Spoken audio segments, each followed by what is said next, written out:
If you met yourself today, would you like yourself? Have you ever thought about living forever?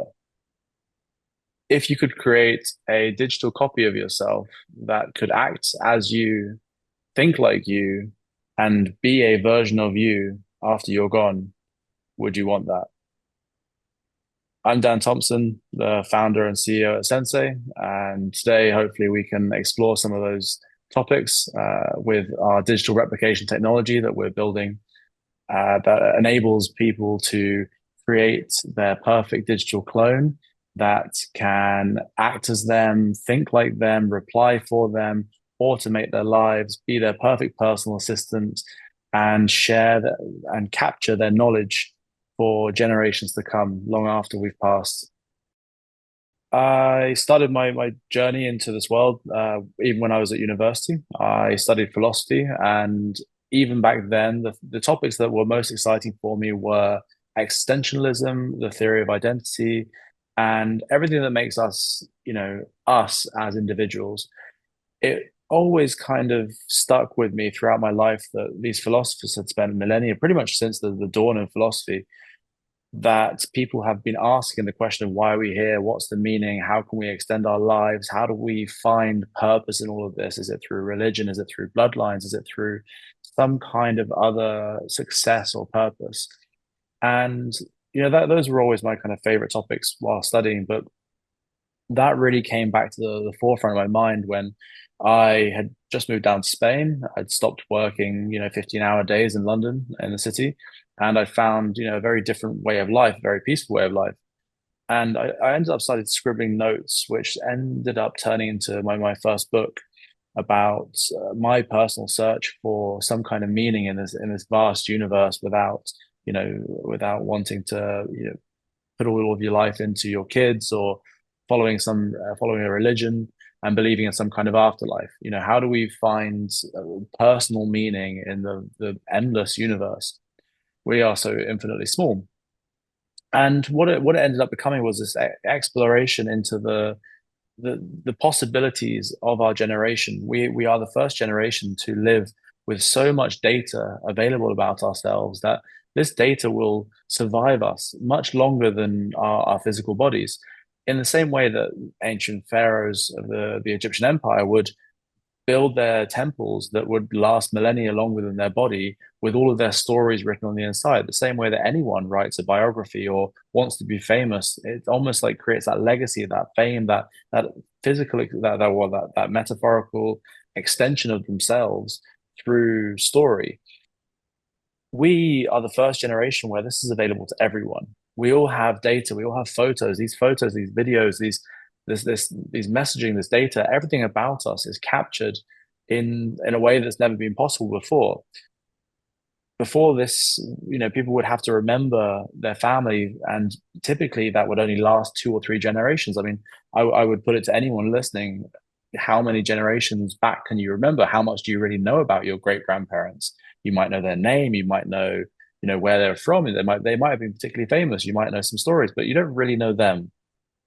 So what if you could actually take all this data and combine it with a sufficiently advanced artificial intelligence that could actually respond as if it were you, replicating your voice, your image, your way of speaking, capturing and sharing that knowledge that you have, that your wisdom, your skills, and being able to pass that down, through generations, essentially creating a form of digital immortality.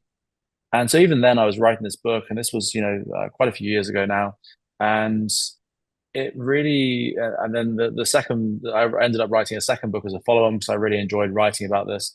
The second book was more of a, okay, imagine we could have digital replicas of ourselves. What would we actually need to capture? And then lo and behold, the last couple of years have seen a massive explosion in AI technology and a huge leap forward in the possibilities of it. And so it obviously really triggered me to say this is now the time to build out this technology that I wrote about, that I philosophized about, that I was thinking about. And that was the sort of the catalyst, the trigger to actually start working on such an incredible project. So when we actually came around to building the technology, it was a fascinating mental and technological, I guess, experience to and uh, activity to actually understand what it would take to actually capture the essence of someone. Our identity is we it's very subjective. We like to think of ourselves in one way. We also present ourselves in a different way on social media, which may be very different to how we present ourselves over email. And even then, we don't know how other people perceive us. And at the end of the day, the perception of other people contributes more to our own individual identity than our own thoughts do. We have an idea of who we are, but very rarely does that align exactly with how other people see us. We may be one thing to our family, our kids. We may be a completely different person to our best friends. We may joke around. Our neighbor may think we are awful people, or you maybe have a particularly bad day and run into someone, twice in a row, and they may think that you're just, the worst person in the world. We all have bad days. We all interact with people in different ways, and we quite frankly just don't get along with everyone. So each of these people in our lives see us in very different ways. So when we came to building out the technology, we really wanted to find the best way to do that. And the way that we've actually built it so far is we take open source LLMs to have a large language models to have a huge amount of data in the back end to access. We then add a contextual layer, which is something like, I'm Dan, I'm 34 from the UK. So with that, and additional feature and additional context information like that, you can kind of get an idea of the type of music I would have grown up with, or the politicians I might have known, the films I might have seen. You can kind of narrow down a lot of that data into with some contextual items.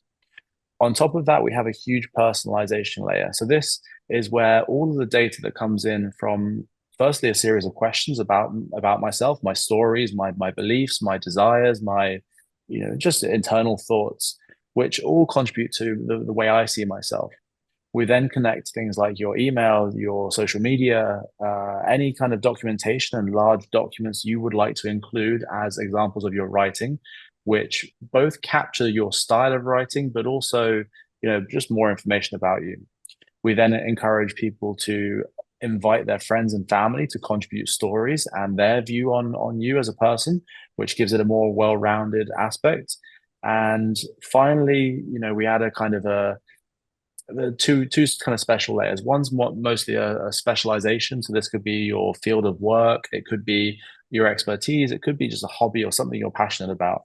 And those are things that you usually tend to talk about slightly more to the vast majority of people. And the last one, and this is where what we're building is truly unique and really, really incredible, and so much like real humanity. At the very last level, we actually include the user data. So when we create a replica, if you gave it to 10 different people to interact with for a year, you'd actually have the same core replica, but almost 10 different versions of that by the end of the year. In the same way that if you met 10 new friends tomorrow and you interacted with them all separately, by the end of that year, you would have like 10 different people that you would interact with differently based on your different shared passions, your different conversations, your different shared experiences. And so we try to we have replicated that in our digital clones, and that's been really amazing. And so in creating these lifelike digital replicas, what we can then start using them for is not just for legacy tech in terms of using it to continue someone's existence beyond their physical form and their time on this planet, but we can actually enable it for quite a lot of contemporary uses now. We've identified use cases for helping dementia patients in healthcare. So helping them to capture those memories, helping them to relive stories, helping them to have someone to talk to, and it helps with the kind of loneliness aspect, being able to just talk to a replica that learns about them at the same time. We've looked at educational tools, so creating experts as replicas that can share their knowledge. And it's really about that knowledge that's the most important thing here, because it's very obvious to think about life and death, but that's just one cycle we go through. There are so many smaller cycles in our life. Every time that someone gets a promotion in a job, leaves a job, there's a shift in knowledge, there's a loss in knowledge from that person, from that position. every time there's some kind of movement, there's knowledge that's lost. So typically the example we use is when a person leaves a company, if they've been there for 2 to 10 years, I don't know, there's a huge amount of knowledge about clients, teams, projects that that person had and would have lost, and is very rarely documented well. By creating a replica based off of their internal communications, the documents they worked on, you can have this kind of version of that employee that persists in the company that can be a quick reference guide for any of those issues. We look at using replicas for NPCs in gaming. So creating some kind of version of you, if you wanted to license your replica out to gaming companies that could have a version of you that runs around the next, role player game as a participant with a bit more personality and character behind it. We've looked at anything from networking, matchmaking, job hunting, using replicas to almost do the interviews, do the networking first. Imagine going to a conference of a few thousand people and knowing the people that you should speak to because your replicas have already had a chat. You already have your icebreaker questions, and you know what both of you are already looking for and what you should talk about with some kind of compatibility score. And that also goes into job hunting and matchmaking, which is really amazing. You could also look at something like influencer marketing. Anyone who would like to create some kind of replica of themselves that can answer their messages, that can generate new content, new knowledge, new ideas for these influencers, or just engage with fans. We use Taylor Swift as an example quite regularly to talk about, what if you could create a Taylor Swift replica that could interact with all of her fans every day, and how much they'd love that sort of personalization and one-to-one. Beyond that, brands could use a version of a celebrity or a brand ambassador as a replica, as a sales tool. Think, using something like George Clooney as his Nespresso salesman character as a sales tool for their website. It would be incredible. You could look at authors looking for a co-writer, a ghostwriter, someone that can capture their personality and help to, almost feed ideas off based off their previous writing, or help them to, come up with new ideas and help to even, contribute to the writing itself. And the list goes on, and we're finding more and more every day. So our main goal is to really focus on creating the best possible replication technology to make it as easy as possible for someone to create a replica with as many outputs and options available for individuals, for businesses, and enterprises and organizations as possible. Even now, one of the most incredible things that I've seen with our technology is, funnily enough, just off our own kind of internal experiments. So my replica is the guinea pig. Danbot is the one who takes the abuse, but he also gets all the latest gimmicks and tools early. And even now, even while we're recording this, and unfortunately, Danbot can't quite do these interviews just yet himself, which one day we're not too far away from that. But even while we're talking right now, I've got my replica literally answering my emails, my Telegram messages, and my WhatsApp messages.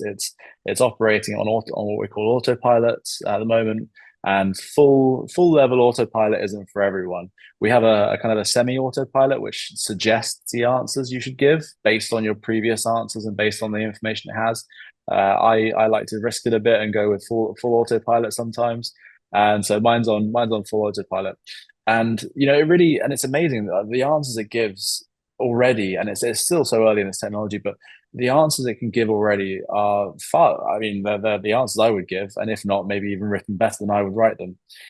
The most amazing thing is to actually see this kind of like dream, this idea of digital immortality actually becoming a possibility, and in such a short amount of time. I mean, I personally, wouldn't want to work on anything else for the rest of my life. This building a project like this is something that's truly incredible.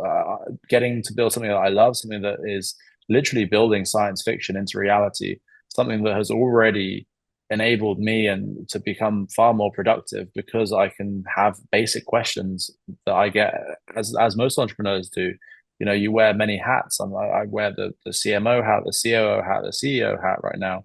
And so I'm the amount of messages I wake up to every morning and then just throughout the day as well, and being able to sort of offload some of that to an autopilot replica is just incredible. So we're as we improve and as we move towards that full digital assistant, we can really see how the steps towards a form of digital immortality are coming together.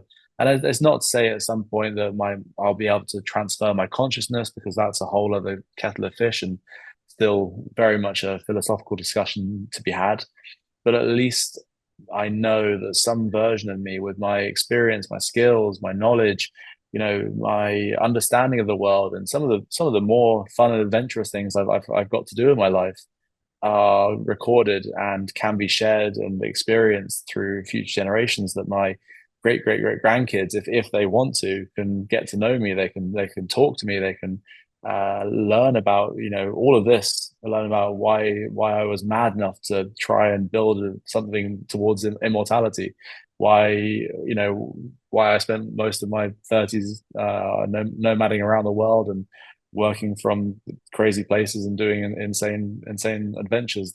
And it's it's just a real pleasure to actually work and be inspired by the rest of the team, who are also motivated to achieve this goal as well. So it's incredible to be a part of something like that. It's a really fascinating question, how to manage global teams and remote teams in the modern world. There's lots of push and pull against this idea of letting your employees work from anywhere. And a lot of cultures, they were open to it during the pandemic, and it was a very nice solution for a lot of people. But now, especially seeing as there's been a lot of withdrawal of remote workers from different companies, because they want people to be back in the office, because they think that people are going to be more productive that way. And to a certain extent, in certain cultures, I think that's possibly true. I think that in some areas, in some cultures, in some parts of the world, I think that the culture of being able to work from anywhere just is used as an excuse to try and um, fob off people's usual activity. But it's much more noticeable when they're not there, because I feel like if you think someone's in the office, you think they're working, whereas the reality is, if they were going to work, they were always going to work. If they weren't, they weren't. So remote work, and especially as an entrepreneur, and having been traveling and being a remote worker for 4 years, maybe even slightly longer now. But working that way, I think I work more than I ever worked before. I think working remotely for me is a matter of discipline. It gives me good balance. It finds for me the ability to it forces me to go out and do things. So I do get that break from work that enables me to stay fresh and sharp. But at the same time, I do end up actually doing more work than if I was probably sat in an office with the same kind of scenery and setup. So there are counter arguments to both. I think with good control, with people who are motivated, and for the same reasons that small startups and medium enterprises do well, you find ways of working with the team. You find people who are hungry. You find people who want to be there, and it forces you to focus on those people, because you actually notice when people aren't working, a bit faster. And so when you are finding people who are working remotely in all hours of the day, there's an element of trust. There's an element of trust. They want to be there. They want to work with the right people and the right motivation and the right sort of goals for the company. And I think it also comes back to the managers a lot in setting clear goals and clear understanding and clear roles for the team. With that clarity, with that mission to get behind, we find people, work just as hard, if not harder. We've got some of our developers who will be on calls at Sunday night at midnight, just because not because it's an emergency, not to fix something, but because they want to be there. They're on these office hours, just calling each other, working through the problems, because it's exciting what we're doing.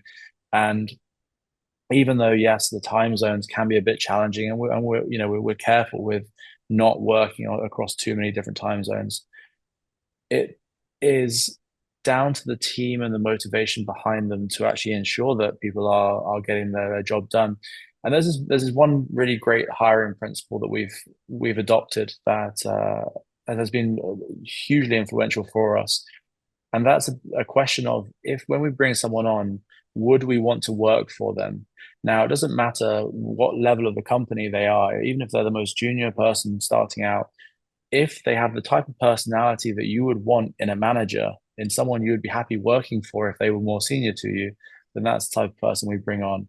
And that creates this kind of mutual respect, this ability for people to be happy to work with people and to treat them as equals, no matter where they stand in the company. And by doing that, it creates a sort of equalness in this team and tribe that want to achieve the company goals that have been set out for them.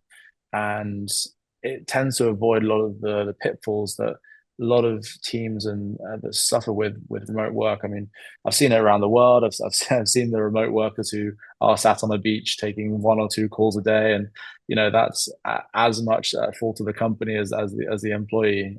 If they're not motivated, if there's not the challenging work to give them, then seeing them go and write one line of code a day and earn a huge amount of salary because they're not motivated in the right way, then that's I don't think that's the remote workers' fault. That's definitely much. I'd put the onus back on the managers and the company there. So because of that disparity between these cultures and ways of working, and seeing how individuals can work when they're properly motivated, be it by culture, by the job, by just sheer determination, or by love of the company. We've built a culture at Sensei that is around achievers and people who want to be a part of our overall mission. It's about being a part of something. And so we don't ask them to work crazy hours. We don't need to ask them to work crazy hours. They work the hours, they enjoy working hard. They enjoy pulling the time, whether it's early in the morning, late at night. These guys are extra motivated, and some of the hardest working, but it's not because of any sort of culture. We're finding people who want to work for each other, and they want to do well for each other, which ultimately is helps the company and helps us achieve our goals. But they're proud to work with each other, and so even though we choose to be a fully remote team because it enables us to find some of these talents from around the world and people who want to be a part of that. And most of our hiring isn't from us reaching out, to be honest. It's actually from people approaching us saying they love what we do and they want to be a part of the team. And those are the people that we're extra incentivized to work with, because they're the hungry ones, the ones who want to get involved, who already see the vision and see the passion in the rest of the team. And that, so even though there are difficulties for a lot of companies with remote work, for us, we it wouldn't matter if we were remote or in person. We just focus on the people that we want to work for, the people that we want to work with, and the people who want to be a part of this dream.